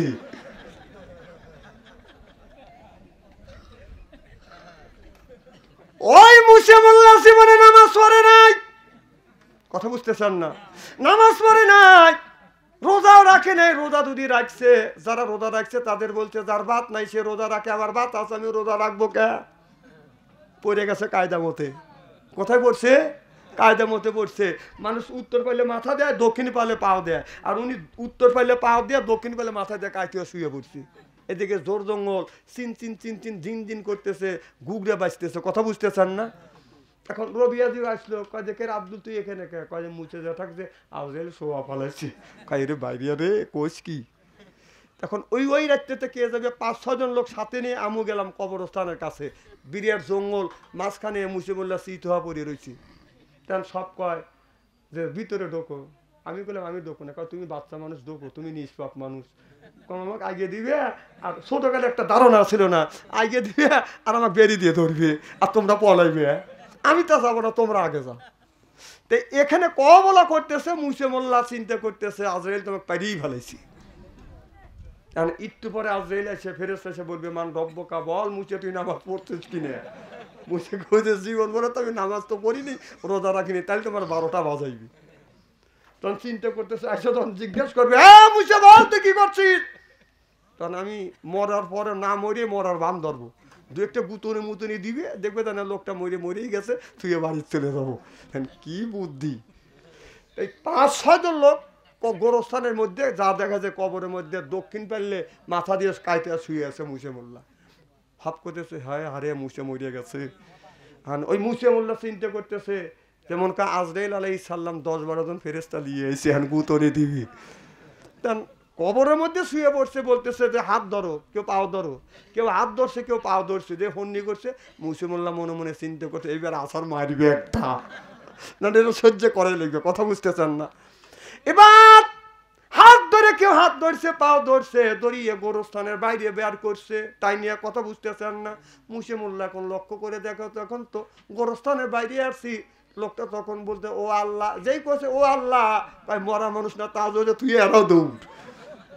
আমার ভাইয়ের আমার, এই জন্য আমি বলবো নামাজ পড়া লাগবে, যতই দুনিয়ায় বাহাদুরি দেখান না কেন। আল্লাহ রাসূল আলাইহিস সালাম যখন সামনে আসবে, বাবা কেউ আজরাইলের হাত থেকে আপনাকে বাঁচাইতে পারবে না। দুনিয়ার থেকে বিদায় নিতে হবে। দুনিয়ার জীবনে যত কিছু করছেন প্রত্যেকটা হিসাব আমার আল্লাহর কাছে দিতে হবে। চিল্লাইয়া কোন মারহাবা। মানুষ যদি মারা যায় কবরস্থ করবে, কবরের মধ্যে রাখার সাথে সাথে 3টা প্রশ্ন করবে। মন কানে কি ফেরেশতা আসবে আপনাকে কবরস্থ যখন করবে, কবরস্থ করিয়ে যখন মুসল্লিরা বাদান সরে আসবে, এবার ফেরেশতা আসি আর এক ফেরেশতা আসিয়া রুহুটা আপনার আমার ভিতরে দিবে। সুবহানাল্লাহ কোন। আপনি ভাবছেন মরিয়া গেলেই মাটি দিয়ে থুয়া চলে আসবেন, না না। আর যেই ফেরেশতা, আবার ফেরেশতা আজরাইল আলাইহিস সালামের পক্ষ থেকে একজন মালাকাল মউতের পক্ষ থেকে আসিয়া রুহু ভিতরে বাজান দিবে। কিন্তু আপনার মন কানে কি ফেরেশতা 3টা প্রশ্ন করবে, তার আগে আরেকটা ফেরেশতা আসবে। সুবহানাল্লাহ। ওই ফেরেশতা এসে বলবে আমি আসছি, ও আল্লাহর বান্দা ওঠো। আল্লাহর বান্দা তখন উঠে বদন বসবে, বলে তুমি কে? তুমি কি মন কানে কি ফেরেশতা? কয় মন কানে কি ফেরেশতা আমি না, আরো 2 জন আসবে। আমি মন কানে কি ফেরেশতার আগে। কয় তুমি কিসের জন্য আসছো? বলে তোমার জীবনে যত নেক আমল করছো আর যত গুনার কাজ করছো, এখন তুমি লিখে দাও দেখি তোমার গুনাহ বেশি না নেক বেশি। এবার আল্লাহর বান্দা বলবে আমার কাছে তো খাতা নাই, আমি কিভাবে লিখে দেব? বলে তোমার 3 টুকরা কাপড় আছে, 1 টুকরা এরকম করে টান দিবে, যতই টানবে ততই বলবে। সুবহানাল্লাহ। এটা জোরে কর। এ কুদরত কার? আল্লাহর। আপনি কত কাগজ বানাবেন? কত কাগজ বানাবেন?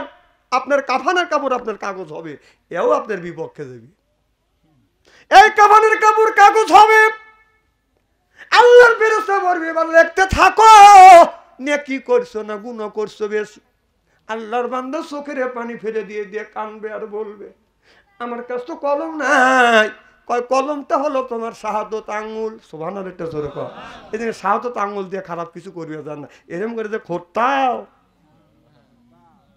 খোঁটাও, শাহাদত আঙ্গুল তোমার কলম হবে। বলে কলম তো হবে কালি কই বেবে, কালি কই?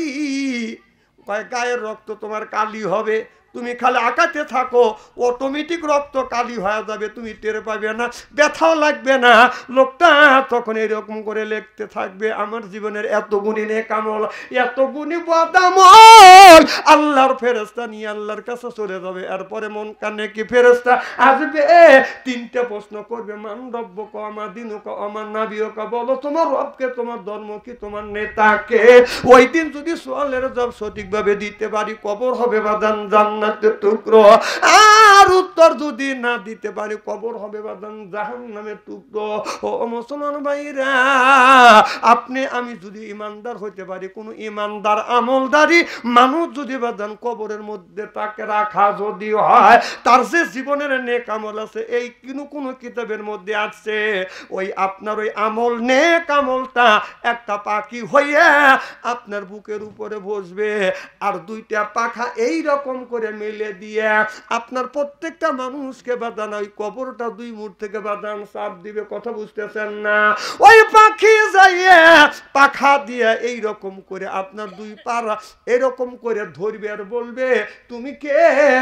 বলে আমি তোমার বন্ধু, নেকামল দুনিয়ায় নেকামল করছো, আমি পাখি হইয়া তোমার কবরের মধ্যে আসছি, যেন যতক্ষণ পর্যন্ত তোমার কবরটা জান্নাতের বাগান না হবে আমি নেকামল তোমার কাছ থেকে সরব না।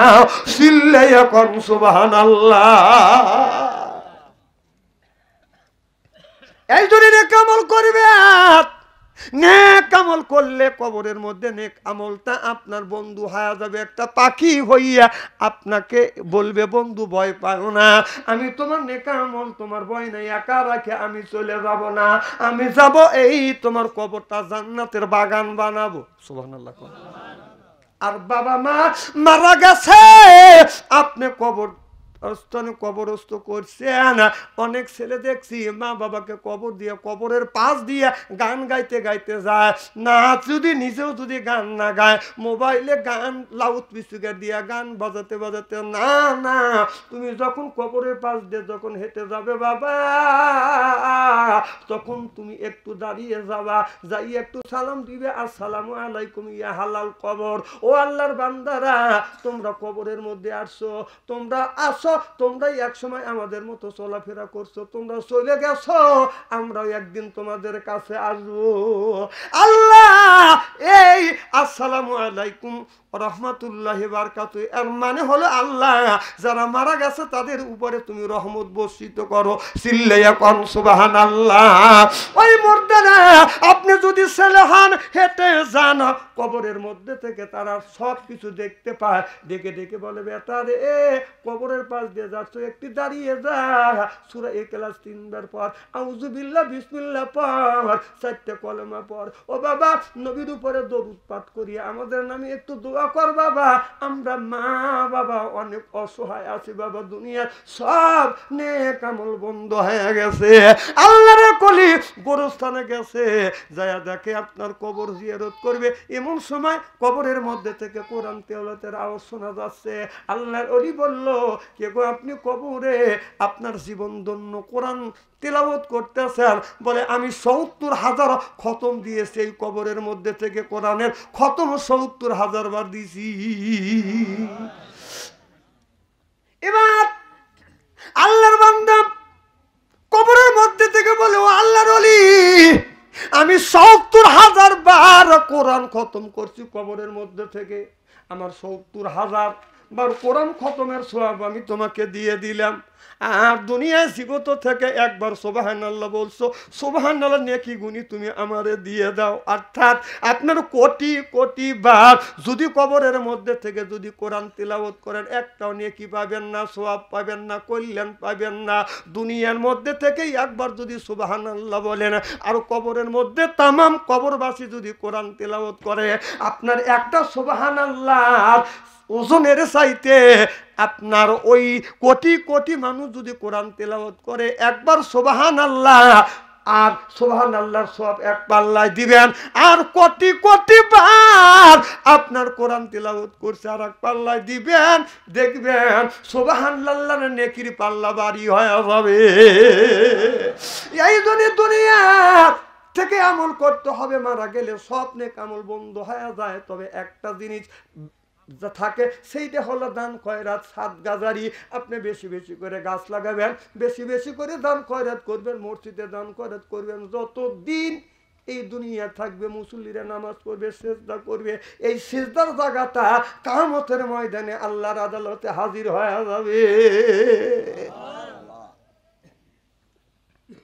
তো যা হোক, আর আমি আপনাদের কষ্ট দেবো না, এখন দোয়া করবে ইনশা আল্লাহ। 10 মিনিটের কথা বলে 17 মিনিট বলছি, আধা ঘন্টা হয়ে গেছে। পরে মার হবে একটু জোরে কর।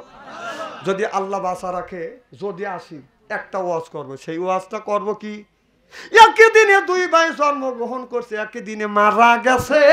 এক ভাইয়ের বয়স হলো 100 বছর, আর এক ভাইয়ের বয়স হলো 200 বছর। সুবহানাল্লাহ কর। যদি কোনোদিন আসে এই ওয়াজটা করবে, সেটা বলতেছি। একটু কম তো। বাবার বয়স 150 বছর অথবা 200 বছর, ছেলের বয়স 250 বছর। বাপের বয়স বেশি হয় না, ছেলের বয়স বেশি হয়। আর ওই জায়গা এমন লোক একটা পৃথিবীর মধ্যে ছিল, কোরআনের মধ্যে আছে, বাবার বয়স 250 বছর, 200 বছর আসছে, বাবার বয়স 250 বছর, ছেলের বয়স 300 বছর। বাবার বয়স যদি 200 বছর হয়, ছেলের বয়স 250 বছর। সুবহানাল্লাহ কর। বাবার চাইতে 50 বছর বয়স বেশি। যদি কোনোদিন আসি এই ওয়াজটা করব। কয় আচ্ছা, যদি আসি, আর না আসলি তো কালসারের মতো চলেই গেলাম। আর আবার যদি কোনোদিন আসি এই কথা বলবো, এই যে আমার মুখে দাঁড়িয়ে আছে, আপনার বক্তির মুখে দাঁড়িয়ে আছে, আপনারা বলুন বক্তির মুখে দাঁড়িয়ে পবিত্র না মানুষের মুখে দাঁড়িয়ে পবিত্র? হ্যাঁ, আবার কয় বকরি। এক কথা বলা লাগবে, বক্তির মুখে দাঁড়িয়ে পবিত্র না মানুষের মুখে দাঁড়িয়ে পবিত্র? ভালো করে জবাব দিলে খুশি হব। বক্তি মদ খায়, ঘুষ খায় না, জোর কন সুদ খায়। আমার ভাইয়ের, আমার বক্তি মদ খায় না, সুদ খায় না, আর মানুষ খায়। এখন বলুন বক্তির মুখে দাঁড়িয়ে পবিত্র না মানুষের মুখে দাঁড়িয়ে পবিত্র? আল্লাহর ওলি ইমামে আজম আবু হানিফা রাহমাতুল্লাহ আলাইহি বসে আছে।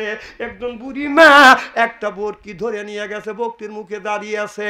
যা বলে, হুজুর আপনার মুখে দাঁড়িয়ে আছে, আমার বক্তির মুখে দাঁড়িয়ে আছে। হুজুর বলেন আপনার মুখে দাঁড়িয়ে পবিত্র না আমার বক্তির মুখে দাঁড়িয়ে পবিত্র? আল্লাহর ওলি বলো, মা আমি বলতে পারবো না তোমার বক্তির মুখে দাঁড়িয়ে পবিত্র না আমার মুখে দাঁড়িয়ে পবিত্র। তাতে তুমি ইমাম হইছে। কথা বুঝতেছেন না? সব তোমাকে মানে। আমার ভাইয়ের, আমার আল্লাহর ওলি বলল, মা আমি বলবো মা আমাকে সময় দিতে হবে 30 বছর। কয় বছর? 30 বছর সময় দিবে। এর মধ্যে অর্থাৎ আমার মৃত্যুর আগ পর্যন্ত আমি যদি মরিয়া যাই, মা আমি যদি মরে যাই, মরে গেলে আমার লাশের পাশে তুমি দাঁড়াইয়া প্রশ্ন করিবে, আর আমি তোমার প্রশ্নের উত্তর দিয়ে দেব। আমার দাড়ি পবিত্র না, তোমার বক্তির মুখে দাড়ি পবিত্র। সুবহানাল্লাহ, এটা জোরে কর। এবার বুড়ি মাকে আল্লাহ বাঁচা রাখলেন, হায়াত দিলেন। আল্লাহর ওলি ইমামে আজম আবু হানিফা রাহমাতুল্লাহ আল্লাহ বলল, হুজুর মারে আল্লাহ যেন তোমাকে বাঁচা রাখে, আমি যদি মরে যাই লাশের কাছে যা প্রশ্ন করবে আমি উত্তর দিব না, আমার লাশটা উত্তর দিবে। বক্তির দাড়ি পবিত্র না আমার মুখের দাড়ি পবিত্র? আল্লাহর ওলি ইমামে আজম আবু হানিফা রহমাতুল্লাহ আলাইহি ওই এলাকার মধ্যে সবচাইতে বড় ইমাম। তার এই পৃথিবীতে এখন পর্যন্ত তার চাইতে জ্ঞানী মানুষ, তার চাইতে বড় ইমাম আর পৃথিবী তৈরি হয় নাই, হবেও না। চিল্লাইয়া কোন মারহাবা। সব মানুষ তাকে মানে, তাকে সম্মান করে। কিছু লোক তার পিছনে লাগছে, রোজ তো হুজুরগিরি ছুটোই, তোর ইজ্জতগিরি ছুটোই। একজন দুর্চরিত্র মেয়ের সাথে পরামর্শ করছে আল্লাহর ওলি ইমামে আজম আবু হানিফা রহমাতুল্লাহ আলাইহির শরীরে নারী নির্যাতনের কেস লাগাইয়া দেব। কথা বুঝতেছেন না? আল্লাহর ওলি ঈশার নামাজ পড়তে যাচ্ছে, একজন মহিলা বলে আল্লাহর ওলি ইমামে আজম আবু হানিফা রহমাতুল্লাহ আলাইহি আপনি একটু তাড়াতাড়ি করে আসুন, আমার স্বামী অসুস্থ, খালি চিল্লা পাল্লা করে, আপনি একটু যারা দিলেই আমার মনে হয় স্বামী ভালো হয়ে যাবে। আল্লাহর ওলি বলো মা এখন আমি পারবো না, আমি জামাত ধরবো। বলো হুজুর আমি গরিব মানুষ আর আমার স্বামী অসুস্থ, আমি গরিব মানুষ ডাকছি, আপনি আসেন না, আপনি বড় লোকদের ইমাম। বলে না মা আমি বড় লোকদের ইমাম না, কারণ জামাতের সময় হয়ে গেছে, আমি কথা দিলাম জামাত পড়িয়া ঈশার নামাজ শেষ করিয়া যাবার সময় আমি তোমার স্বামীকে দেখে যাব, যারা ফুক দিয়া যাব। এই বলে আল্লাহর ওলি ইমামে আজম আবু হানিফা রহমাতুল্লাহ আলাইহি ঈশার নামাজ পড়িয়া ওই মেয়েটা রাস্তায় দাঁড়িয়ে আছে। বলো হুজুর আপনি নামাজ পড়ে চলে আসবেন, আমি আপনার জন্য অপেক্ষা করতেছি, হুজুর আসুন আমার স্বামীকে একটু যারা দিয়ে যান। আবার মেয়েটা আগে আগে যায়, আল্লাহর ওলি পিছনে পিছনে যায়। ঘরের মধ্যে যাওয়ার সাথে সাথে দরজা বন্ধ করে দিল। কি গো মা দরজা বন্ধ করলে? কাকা তোমার স্বামী কই? তোমার স্বামী কই? বলে আমার স্বামী নাই। কথা কি বুঝতেছেন?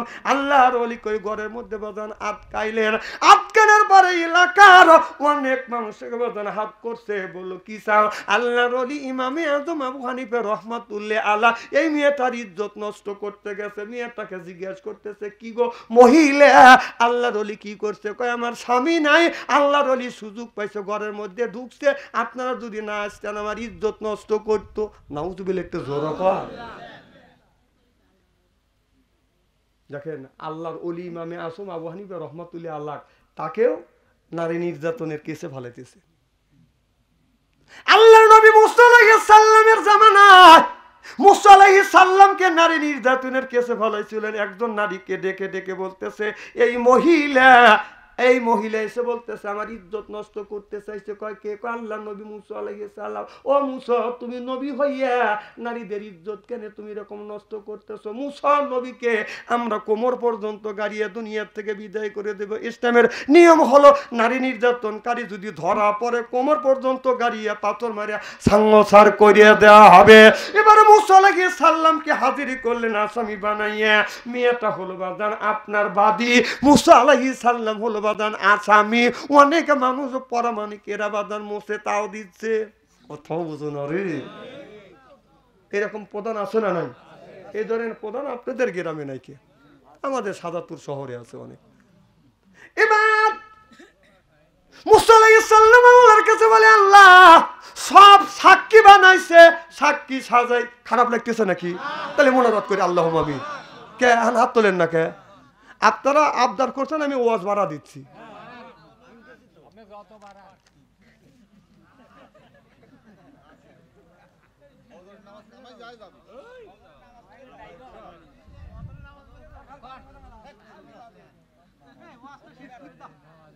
থাক ওয়াজ থাক, আল্লাহ যদি বাঁচা রাখে, যদি না আসি তাহলে এই ওয়াজটা করবে ইনশা না। মাস্টার সাহেব আমি তো করবে রেখেছিলাম, তাই না? আর একটু করবো। আমার ভাইয়েরা মুসা আলাইহিস সালাম কোনটা শেষ করবো? থাক মুসলটা থাকে, আমি এই মুড়ো শেষ করি নাকি? আমার ভাইয়েরা এখন আবু হানিফা, তাহলে মুসার দিকে চলে যাই আমি। রাজ্জাক ভাই বলতেছে আবু হানিফের তো কম। এবার মুসা আলাইহিস সালামকে যখন নারী নির্যাতনের কেসে ফেলেছে, মুসা বলে আল্লাহ তুমি তো ভালো করে জানো ইন্নাল্লাহা আলিমুম বিজাতিস সুদূর। আল্লাহ আমি তোমার নবী আর প্রত্যেকটা নবীকে তুমি নিষ্পাপ বানাইছো। ওয়া ইন্নাকা লা আলা খুলুকিন আযীম। প্রত্যেকটা নবীর হলো পুতে এবং পবিত্র বিগুনা মাসুম, নবীরা হলো গুণ হইতে মুক্ত, আর আমরা মানুষ গুণরা চাইতে হইলাম বাজান যুক্ত। জোরকান ঠিক কিনে। এবার মুসা আলাইহিস সালাম এবার আল্লাহর কাছ থেকে অনুমতি নিলেন। এবার মেয়েটা আসামি, মেয়েটা হলো বাদী, আর মুসা নবী হলে আসামি, অনেক সাক্ষী আছে। এবার মাটির উপরে দাঁড়া আছে। মুসা বলে মাটি রে ধর, যেই কইছে ধর। মহিলা কাঠু পর্যন্ত গাড়ছে, যতগুনি লোক ছিলেন দৌড়ে ভাগে গেছে। কয় যাইস কে আয়, সুবহানাল্লাহ, একটু জোরে কর। নবী নে নবী আমার বলছে এ মাটি ধর, কোমর পর্যন্ত গাড়ছে। আর পাশে যারা শত্রু ছিল সবাই বাদান সরিয়ে গেছে, কথা বুঝতেছেন না। মুসা কয় ধর, রাগিত নবী ধর। এই রকম যখন করছে গলা পর্যন্ত গেছে। মুসা আলাইহিস সালাম বলল সত্য কথা বল, আমি কি তোর সাথে নির্যাতন করছি? মেয়েটা বলতেছে তো আমি মরেই যাচ্ছি, সত্য কথা বলি আসলেই আপনি করেন নাই, আপনাকে আপনার ইজ্জত নষ্ট করবার জন্য ওরাই কয়েকজন ষড়যন্ত্র করে আমাকে কিছু টাকা দিছে আপনার উপরে নারী নির্যাতন ভালাইতে। নাউজুবিল্লাহ, একটু জোরে কর। এবার আল্লাহর ওলি মুসা আলাইহিস সালাম এবার বলল ধর, যেই কইছে ধর, একবারে শেষ। সুবহানাল্লাহ কোন। নবী দুনিয়ায় নাই, নবী রাসূল দুনিয়ায় নাই। রাসূল বললেন আল উলামা ওয়ারাসাতুল আম্বিয়া। আমার নবী বলেছেন ওলামা আলেমেরা হচ্ছে আমার বংশধর, আমার দাবিদার। আমার নবী কোনো সন্তান নাই, হক্কানি আলেমেরা হলো আমি নবী, আমার রুহানি সন্তান। সিল্লাইয়া কোন মারহাবা। এবার আল্লাহর ওলি ইমামে আজম আবু হানিফা রাহমাতুল্লাহ আলাইহির নামে বাদান কেস যখন করলেন, কোর্টে যখন হাজির করলেন, আপনার কাজীর আদালতে বাদান বিচার হয়ে গেলেন।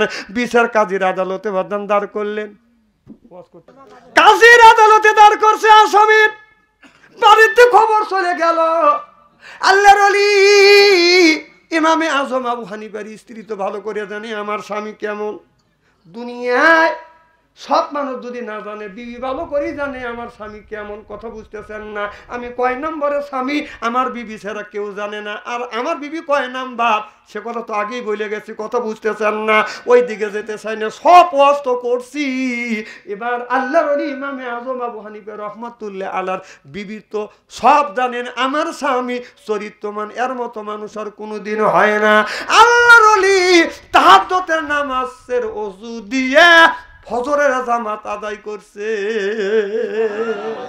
সেই ওলি কাঠগড়া যখন দাঁড় করাইছে, আল্লাহর ওলি ইমামে আজম আবু হানিফা রাহমাতুল্লাহ আলাইহি বলে আল্লাহ তুমি তো ভালো করে জানো এই মেয়েটা আমাকে মিথ্যা কথা বলে নিছে, স্বামী অসুস্থ, ঘরের মধ্যে নিয়ে আমার আটকাইছে, নারী নির্যাতনের অপবাদ আমার শরীরে দিচ্ছে। আল্লাহ আমি যদি নারীর নির্যাতন অপবাদ নিয়ে যদি মরে যাই, আল্লাহ আমার কোনো দুঃখ নাই, তবে আল্লাহ জীবন ভরা তোমার আলেমদের নামে দুর্নাম হবে, কলঙ্কিত হবে। আমি যদি পাপীও হই, তোমার সব আলেম তো পাপী না, বলবে তোমার আলেমে জাতি খারাপ। আল্লাহ আল্লাহ গো, আমরা যদি নবীর ওয়ারিস হয়ে থাকি, আল্লাহ তুমি সত্য কথা মেয়েটার মুখ দিয়ে বলে দেয়।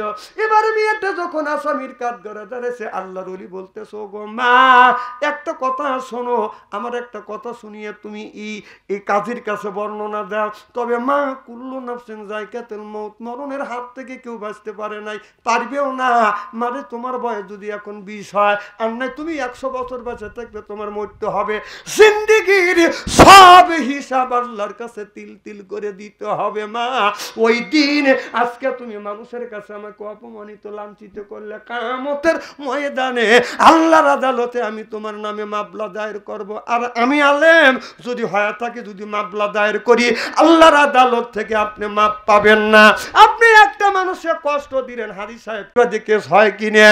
আর কিয়ামতের ময়দানে কিছু মানুষের নামে আল্লাহবাদী কেস হবে, যারা মানুষের উপরে নির্যাতন করবে, জুলুম করবে, তাদের নামে কিয়ামতের ময়দানে আমার আল্লাহ বাদী কেস হবে। আল্লাহ নিজে কেস করবে কিয়ামতের ময়দানে, লোকটা আমল করবে, এরপরে আমলের দ্বারা লোকটা জান্নাতে যাবে। কিন্তু হাতে টিকিটে লেখা আছে হাজি সাহেবকে আমি অন্যায় করছি, অপমান করছি, হাজি সাহেব যদি মাপ না দেয় আমি কোনোদিন মাপ পাবো না। এবার আল্লাহ বললেন আফামা হাক্কা আলাই কলেমাতুল আযাব, ও নবীজি আপনি কি পারবেন এই মানুষটাকে জাহান্নামের হাত থেকে বাঁচাইতে? আফা আনতা, আপনি কি পারবেন তুমফিজুর মান ফিন্নার, জাহান্নামের হাত থেকে ওই লোকটাকে বাঁচাইতে? আল্লাহ নবী বললেন আমি পারবো না। আল্লাহ বললেন লোকটা যদি মাপ দেয় তাহলে মাপ পাবেন, আর এই লোকটা যদি মাপ দেয় না দেয় জীবনেও আপনি মাপ পাবেন না, পাবেন না, পাবেন না। বুঝে না, বুঝে না। এই জন্যই গোষ্ঠীর বল আছে, অর্থ সম্পদ আছে, আর গরিব মানুষের সাথে তুমি যাতা করে চলে যাবে। ওই গরিব মানুষ যদি আঘাত পায়, কষ্ট পায়, ওই গরিব মানুষ যদি মাপ দেয় তাহলে বেহেশতে যাবেন, আর যদি মাপ না করে দেয় জীবনে যেতে পারবেন না। আপা আংতা, আল্লাহ বলতেছে আপনি কি পারবেন? কাকে বলতেছে? নবীকে বলতেছে, তোমাকে আমাকে না। আপা আংতা, আপনি কি পারবেন তুমফিজুর মান ফিন্নার, জাহান্নামের হাত থেকে ওই লোকটাকে বাঁচাইতে? রসুলকে আমার ঠেকা পড়ে নাই ও স্বাভাবিক করতে।